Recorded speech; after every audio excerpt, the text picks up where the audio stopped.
الحمد للہ رب العالمین والصلاة والسلام علی سید الانبیاء والمرسلین اما بعد فاعوذ باللہ من الشیطان الرجیم بسم اللہ الرحمن الرحیم۔ الحمد للہ عز وجل خواتین کی نماز کے کورس سے متعلق لیکچرز کا سلسلہ جاری ہے۔ گزشتہ کچھ لیکچرز میں ہمارا بیان نماز کی سنتوں پر چل رہا تھا اور الحمد للہ نماز کی سنتوں سے متعلق ہمارا کلام مکمل ہو گیا ہے۔ آج کے لیکچر میں انشاءاللہ عز و جل ہم نماز کے مستحبات پر کلام سماعت کریں گے۔ یہ وہ کام ہوں گے کہ جن کا کرنا نماز میں باعث ثواب ہوگا، یعنی اگر کوئی کر لیتا ہے تو اس سے ثواب میں زیادتی ہوگی، یعنی کثرت کے ساتھ اس کو ثواب حاصل ہوگا، اور اگر کوئی اس پر عمل نہیں کرتا تو اس سے اس کی نماز پر کوئی فرق نہیں پڑے گا۔ تو اگر بہنیں یہ چاہتی ہیں کہ وہ نماز کو اس انداز میں اختیار کریں کہ وہ نماز کے فرائض، واجبات، سنتوں کی رعایت کرنے کے ساتھ ساتھ مستحبات کی بھی رعایت کریں تاکہ کثرت کے ساتھ ثواب کا حصول ہو، تو پھر ان کو چاہیے کہ جو آج مستحبات بیان کیے جا رہے ہیں ان کو توجہ کے ساتھ سنیں اور اس پر عمل کرنے کا ذہن بنائیں۔ تو مستحبات میں سب سے پہلا مستحب ہے کہ نیت کے الفاظ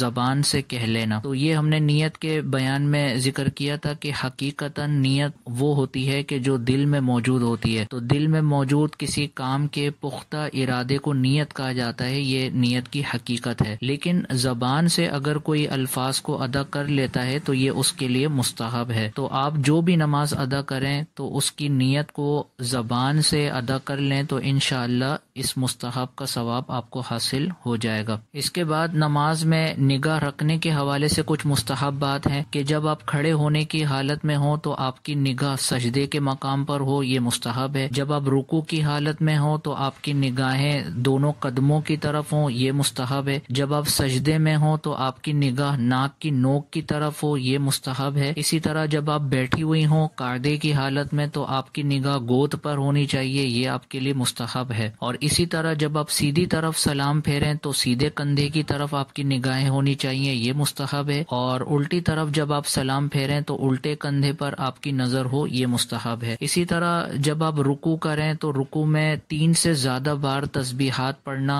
اسی طرح سجدے میں 3 سے زیادہ بار تسبیحات پڑھنا۔ اسی طرح جب آپ رکوع کریں تو رکوع میں 3 سے زیادہ بار تسبیحات پڑھنا اور طاق عدد میں پڑھنا، یہ مستحب ہے۔ اور یہی حکم سجدے کے لیے بھی ہے کہ سجدے میں جب آپ کا ارادہ 3 سے زیادہ بار تسبیحات پڑھنے کا ہو تو 3 سے زیادہ بار تسبیحات پڑھنا بھی مستحب اور ان کو طاق عدد میں پڑھنا مستحب ہے۔ اس کے بعد یہ ہے کہ اگر آپ کو دوران نماز جماعی آ جائے تو اس جماعی کو حتی الامکان روکنا مستحب ہے، اور اس کو روکنے کا طریقہ یہ ہے کہ جب آپ کو دوران نماز جماعی آئے تو دل میں یہ خیال کر لیں کہ انبیاء علیہم السلام کو جماعی نہیں آتی تھی، تو یہ خیال کرنے کی برکت سے انشاءاللہ عز و جل جماعی آنا فوراً رک جائے گی۔ اور اس کے بعد مستحب یہ ہے کہ سجدہ زمین پر بغیر کسی رکاوٹ کے ادا کرنا، یعنی جائے نماز پر ادا کرتی ہیں تو یہ بھی جائز ہے، لیکن اگر آپ مستحب پر عمل کرنا چاہ رہی ہیں تو جس جگہ پر سجدہ کیا جائے وہاں پر اگر جائے نماز موجود نہیں ہے تو یہ ڈائریکٹ زمین پر سجدہ کرنا کہلائے گا، اور ایسا کرنا مستحب ہے، یعنی اس میں ثواب زیادہ ہے۔ ایک مشہور خلیفہ حضرت سیدنا عمر بن عبد العزیز رضی اللہ تعالی عنہ کا یہ عمل رہا کرتا تھا کہ آپ ہمیشہ نماز ادا کرتے ہوئے ڈائریکٹ زمین پر سجدہ فرمایا کرتے تھے۔ تو اگر کوئی بہن جائے نماز پر نماز پڑھنے کا ارادہ رکھتی بھی ہوں تو ان کو چاہیے کہ وہ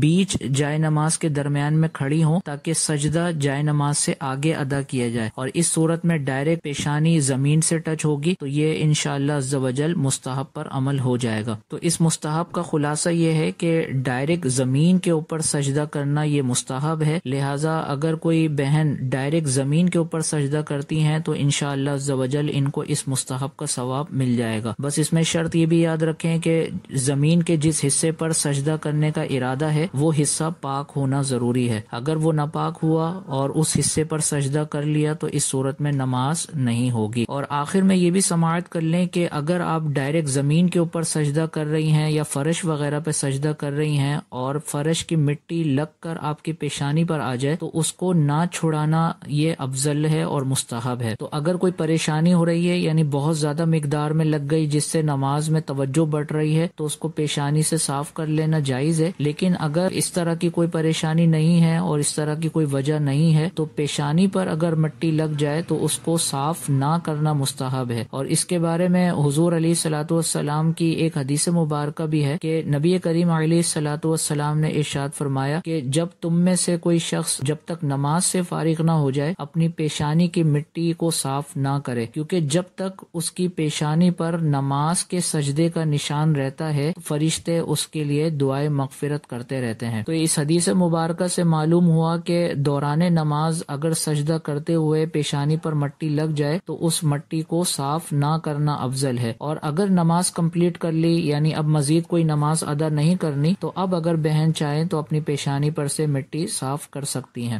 اور اس میں یہ بھی یاد رکھا جائے کہ اگر ریاکاری کا خوف ہے، یعنی اگر آپ کے ذہن میں یہ بات آ رہی ہے کہ لوگ پیشانی پر مٹی کو دیکھیں گے تو میری تعریف کریں گے اور اس طرح عبادت گزار سمجھیں گے، یعنی اگر اس طرح کا خیال آ گیا کہ اس وجہ سے لوگ میری تعریف کریں گے تو یہ ریاکاری ہے اور ریاکاری گناہ کبیرہ ہے، لہذا اس طرح کا خیال ہو تو پھر مٹی کو چھڑانا لازم ہوگا۔ تو امید ہے کہ آج کے لیکچر میں بیان کیے جانے والے نماز کے مستحبات آپ تمام بہنوں کو اچھے طریقے سے سمجھ میں آ گئے ہوں گے۔ اللہ عز و جل کی بارگاہ میں دعا ہے کہ اللہ عز و جل ان مسائل کو اچھے طریقے سے سمجھ کر یاد رکھ کر ان کو آگے پہنچانے کی توفیق عطا فرمائے، آمین بجاہ النبی الامین صلی اللہ تعالی علیہ وسلم۔